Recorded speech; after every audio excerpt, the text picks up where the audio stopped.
முன்னாள் பாஜக மாநில தலைவரான அண்ணாமலைக்கு புதிய பதவி கொடுக்கப்பட உள்ளதாக மத்திய உள்துறை அமைச்சர் அமித்ஷா முடிவெடுத்து இருக்கிறார். புதிதாக வந்திருக்கக்கூடிய செயல் தலைவர் நிதின் நவீன் அவர்களின் டீமில் நிச்சயமாக அண்ணாமலை பதவி ஏற்பார் என டெல்லியிலிருந்து மூத்த பத்திரிகையாளரான ராஜகோபாலன் அதிரடியாக அறிவித்திருக்கிறார். இதனால் மாநில பொறுப்பில் இருக்கும்போதே அண்ணாமலையின் நாட்டம் தாங்க முடியவில்லை. மத்தியில் பொறுப்பு கொடுத்தால் திமுக அரசின் ஊழல்கள் முற்றிலும் வெளிவந்துவிடும் என திமுக கூடாரமே பயத்தில் உள்ளது. அண்ணாமலையினுடைய ஒரு உதவி என்பது அமித்ஷா அவர்கள் கண்டிப்பாக மதிக்கிறார். இப்பொழுது வந்திருக்கக்கூடிய புதிதாக இருக்கக்கூடிய செயல் தலைவர் நிதின் நவீனுடைய டீம்ல கண்டிப்பாக அண்ணாமலை பதவி ஏற்பார். He will have definitely ஒரு அட்மாஸ்பியர் வந்து நல்ல ஒரு தேசிய பொறுப்பு பெறுகிறார் திரு அண்ணாமலை. ஆமாமா, கண்டிப்பா we can very easily say that.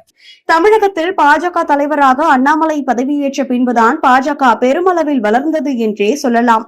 அந்த அளவிற்கு பாஜகவை மூளை முடுக்கெல்லாம் கொண்டு சேர்த்தவர் அண்ணாமலை.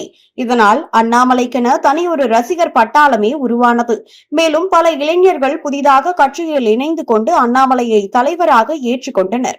குறிப்பாக அண்ணாமலை திமுகவையும் அவர்கள் செய்த ஊழல்களையும் வெளிக்கொண்டு வருவதை சிறப்பாக கையாண்டவர் என்றே சொல்லலாம்.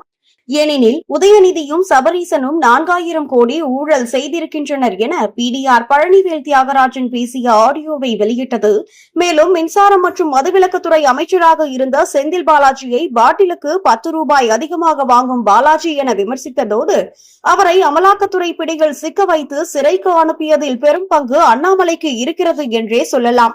மேலும் டிஎம்கே ஃபைல்ஸ் என்று திமுகவின் ஊழல்களை வெளிக்கொண்டு வந்து அனைத்து அமைச்சர்களின் கண்களிலும் விரலை விட்டு ஆட்டியவர் அண்ணாமலை.